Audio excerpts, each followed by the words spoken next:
bambunya dah. Jongkok kok. Jongkok yang bagus.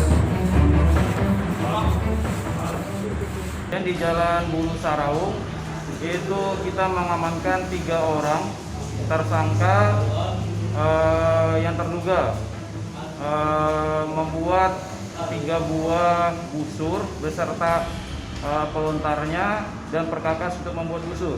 Dan ditemukan juga 2 buah botol miras dan terlibat aksi kejar-kejaran antara personil tim Tandar Polda Sulawesi Selatan dengan 1 orang tersangka. Terus pelakunya dibawa kemana bang?